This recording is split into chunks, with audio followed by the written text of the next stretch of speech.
కనిపిస్తున్నాను. తర్వాత good morning everybody. So today onwards again we discussed about the pie chart. గట్టిగా చెప్పాలి. ఏ open కదా. ఓపెనా అంటే మళ్ళీ స్టార్టా ఇంకా అక్కర్లేదా? పర్వాలేదా? సరే, పై చార్ట్లోనే మనం చెప్తున్నాము. అంటే కొన్ని ప్రాబ్లమ్స్ ఎట్లా ఉంటాయి అన్న దాని గురించి కొంచెం ఎక్కువ మోర్ ఎక్సర్సైజ్ చేస్తున్నాం. ఓకే, వాడు ఏమంటాడంటే distribution of areas under various food crops, అంటే ఫుడ్ క్రాప్స్ పంటల గురించి ఎంతంత అనేది వాడు ఇవ్వడం జరిగింది. రైస్ 70%, 72 degrees ఇచ్చాడు. సో ఇక్కడ మనకి డిగ్రీస్లో ఇచ్చాడు, పర్సంటేజ్లో ఇవ్వలేదు, గుర్తుపెట్టుకోండి. ఇప్పుడు వరకు చేసిన మనం అన్ని ప్రాబ్లమ్స్ కూడా పర్సంటేజ్లో చేసాం. సో డిగ్రీస్లో అనేది మనం చేయలేదు. ఈరోజు మనం డిగ్రీస్లో చూస్తున్నాం. సో ఇదంతా కొన్ని క్రాప్ ఏరియా అనుకున్నట్టయితే ఫుడ్ క్రాప్స్ గురించి వాడు పంటలు పండే విధానం ఇచ్చాడు. రైస్ ఏమో 72 degrees ఇచ్చాడు, వీట్ ఏమో 72 degrees, అదర్స్ ఏమో 92 degrees, మైజ్, బాజ్రా, జావర్, బార్లే అంటే ఇలా రకరకాల రైసు, బియ్యము, గోధుమ పంటలు, మైజ్, ఇట్లాంటివన్నీ కూడా ఫుడ్స్ ఇచ్చాడు, ఫుడ్ క్రాప్స్ ఇచ్చాడు. అయితే దీని మీద క్వశ్చన్స్ ఎలా అడుగుతున్నాడో చూద్దాం. ద ఫస్ట్ క్వశ్చన్ ఏమన్నాడు, which combination of 3 crops, which combination of 3 crops, ఏవైనా 3 పంటలు తీసుకుంటే ఆ 3 పంటలకి contribution 50% of the total area under the food crops. పంటలు పండే దాంట్లో మొత్తం 50% ఏ 3 పంటలు ఆక్రమిస్తున్నాయి అని అడిగాడు. అని చాయిస్ ఏమిచ్చాడు, వీటు, బార్లే, జావరా, లేదంటే rice, wheat, jowar, rice, wheat, బార్లేయా, so bajra, rice and మైజా.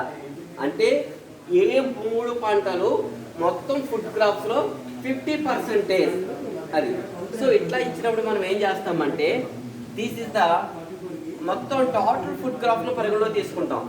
Total food crops పరిగణలో తీసుకున్నప్పుడు ఇది ఎంత అండి, ఇది 360 degrees, అంటే సర్కిల్ మొత్తం టోటల్ ఎంత అండి 360 degrees.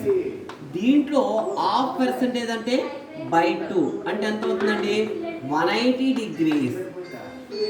కాబట్టి 180 degrees. ఏ 3 పంటలు కలిపితే 180 degrees వస్తుందో చూడాలి. ఏ 3 పంటలు కలిపితే 180% వస్తుందో అది ఏమవుతుంది, అప్పుడు మోర్ దెన్ 50% కాంట్రిబ్యూషన్ 50% ఉంటుంది. సో వీట్ ఎంత ఇచ్చాడు ఇక్కడ చూడండి, వీటికి సంబంధించింది ఎంత 72 degrees ప్లస్ బార్లే ఇచ్చాడు. బార్లే ఎంత ఇచ్చాడండి 36 degrees ప్లస్ తర్వాత అండ్ జావర్ ఎంత ఇచ్చాడు 18 degrees. సో మొత్తం మనం కలిపితే ఎంత అవుతుందండి 72 ప్లస్ 32 అంటే అంత 108, 114, 124 degrees వచ్చింది. అంటే హాఫ్ కాదు, ఈ 3 పంటలు యాడ్ చేస్తే 124 degrees వస్తుంది. కానీ ఏ 3 పంటలు యాడ్ చేస్తే 180 degrees వస్తుందో అది ఫుడ్ క్రాప్స్ సంబంధించి 180 degrees అవుతుంది. ఓకేనండి. నెక్స్ట్ మళ్ళీ రైస్ తీసుకోండి, సెకండ్ ఆప్షన్ వద్దాం. రైస్ ఎంత 72%. నెక్స్ట్ వీట్ ఎంత అగైన్ 72%. సో తర్వాత జావర్ ఎంత ఇచ్చాడు 18%. సో అంటే ఎంత అవుతుంది 72 plus 72 144 plus 162 degrees.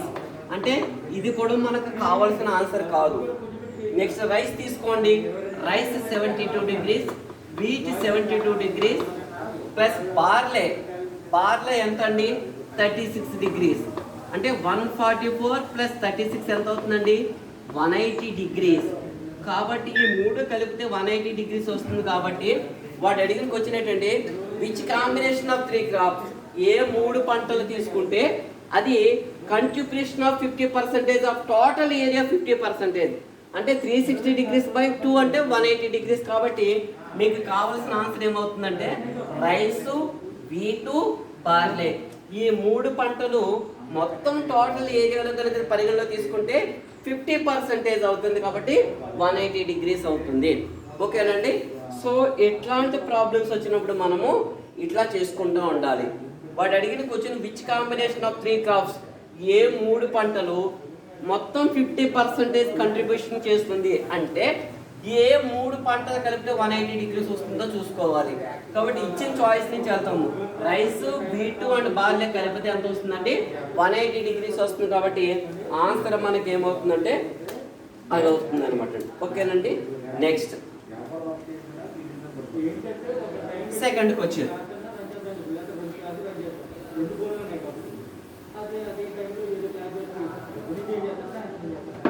Second question చూద్దాం. సెకండ్ క్వశ్చన్ ఏమంటున్నాడంటే if the total area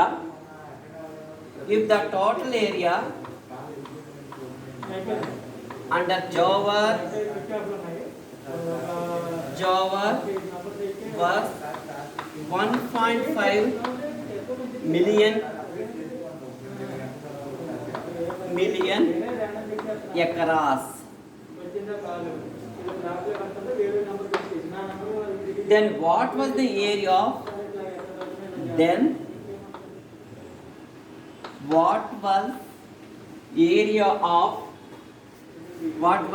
area under rice?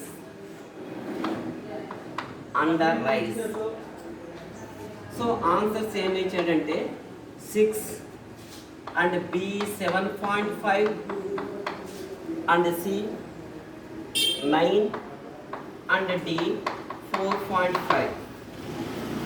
ఒకసారి చూద్దాం. అలా వాడు ఏం అడుగుతున్నాడు, క్వశ్చన్ ఏమర్థం అడుగుతున్నాడు. ఇఫ్ ద టోటల్ ఏరియా, మొత్తం టోటల్ ఏరియా తీసుకుంటే if the total area under the jowar was ఎంత అంటున్నాడు?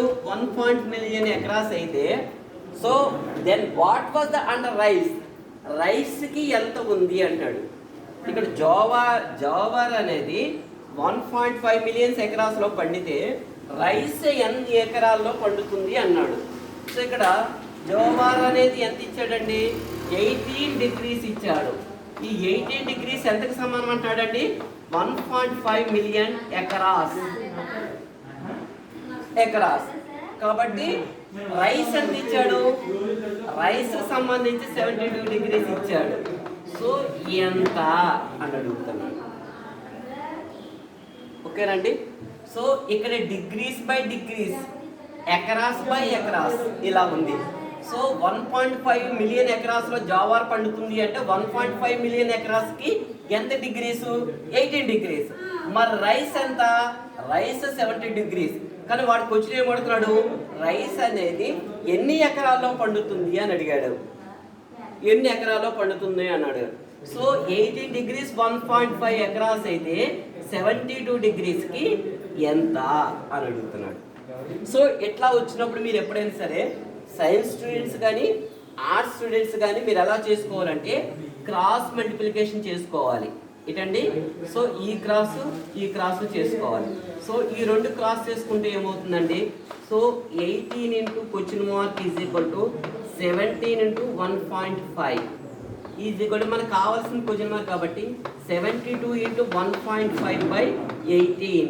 18 ఇందులో 4 టైమ్స్ పోతుంది కాబట్టి 4 ఇంటూ 1.5 అంటే 6. దీన్ని మీరు 4 ఇంటూ 1.5, 4 ఇంటూ 1.5 అంటే 6.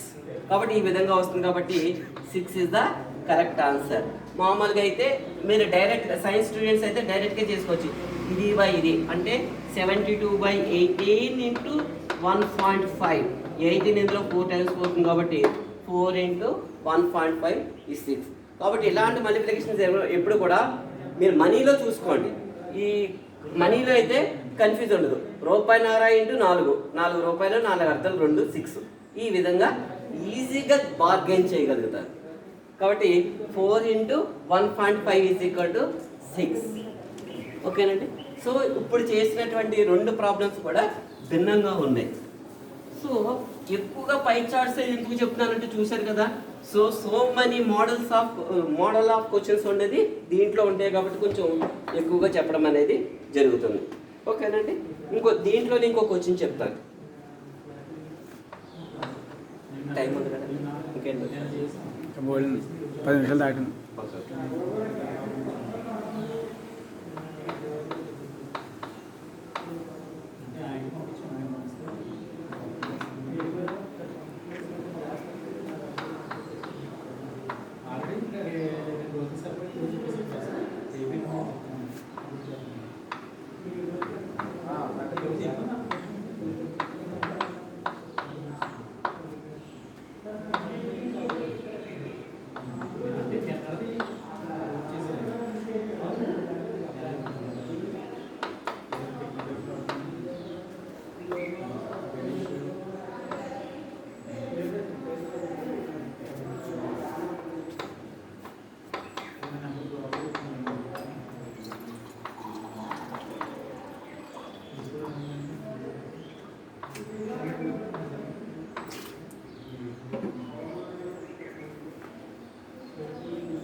సరే చూద్దాం. ఇక్కడ క్వశ్చన్ ఏమంటున్నాడు చూద్దాం. If the yield per acre, yield అంటే పంట రాబడి. So if the yield per acre of rice was 50% more than that of the barley, so then the production barley is the what percentage of the rice అంటున్నాడు. So ఏమంటున్నాడు చూడండి. If the yield for acre rice was 50% more than barley, barley కన్నా rice ఎంత production వస్తుంది అంటున్నాడండి. 50% వస్తుంది అంటాడు. ఎంత పర్సెంటేజ్ వస్తుంది అంటాడు? 50% వస్తుంది అంటున్నాడు. ఏది? రైసు బార్లీకి. ఒక్కసారి చూద్దాం. రైస్ ఎంత, బార్లీ ఎంత, వాడు అడిగింది అదే. So if the yield for acre rice was 50% more than barley, barley కన్నా రైసు 50% ఎక్కువగా ఉంది. అయితే ది ప్రొడక్షన్ ఆఫ్ బార్లీ అనేది రైస్తో పోల్చుకున్నప్పుడు ఎంత పర్సెంటేజ్ అంటున్నాడు. సో రైస్ ఎంత? 72, బార్లీ ఎంత? 36. Rice barley 36. ఇప్పుడు చూడండి, వాడు అడిగింది కరెక్టే కదా. If the yield for acre rice was 50% more than barley, barley కన్నా రైస్ 50% ఎక్కువ అంటున్నాడు. కాబట్టి ఇప్పుడు చూడండి ఇక్కడ బార్లీ 30%, రైస్ ఎంత అవుతుందండి? 72%. కాబట్టి దీంట్లో సగం ఉంది కదా, దీంట్లో సగం, దాంట్లో రైస్లో బార్లీ అనేది సగము. కాబట్టి ఇది చూద్దాం. సో 36 అనేది దీంట్లో 2 టైమ్స్ పోతుంది, అంటే 2:1. ఇప్పుడు క్వశ్చన్ ఏం అడిగాడు? Then the production of barley ఎంత? దేంట్లో భాగంగాను? రైస్లో భాగంగాను. సో బార్లీ ఎంత?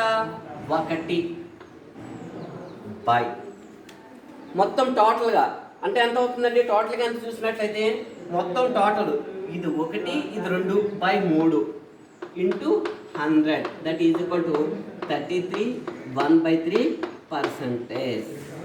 సో ఆన్సర్ ఏమవుతుందంటే బి. ఒక్కసారి మళ్ళీ కన్ఫ్యూజ్ కాకుండా వినండి. If the yield for acre, so rice was 50% more than barley. So ఇలా చూపించాను. Rice barley, rice 72, barley 36. దీంట్లో 2 టైమ్స్ పోతుంది, 2:1. కాబట్టి వాడు ఏమడుగుతున్నాడు? Then the production of barley ఎంత పర్సంటేజ్ అంటున్నాడు. కాబట్టి బార్లీ ఎంత వచ్చింది? 1 బై టోటల్ ఎంత అండి?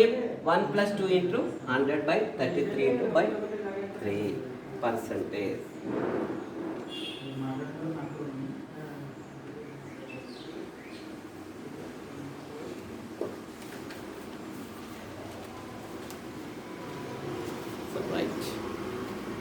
సో దీంట్లో ఈ టమాటో వచ్చినప్పుడు కొంచెం కఠినంగా ఉంటే క్వశ్చన్స్ అన్నీ కూడా. దీంట్లో మొత్తం 3 క్వశ్చన్స్ ఫ్రేమ్స్ ఇచ్చాడు, ఈ 3 క్వశ్చన్స్ ఇవి. ఓకేనండి. సో అర్థం చేసుకోండి. ఒకవేళ అర్థం కాకపోయినట్లయితే నాకు ఫోన్ చేస్తే నేను ఇమీడియట్లీ ఏంటనేది ఎక్కడెక్కడ డౌట్స్ ఉంటే కనుక అది క్లారిఫై చేస్తాను. ఓకేనండి.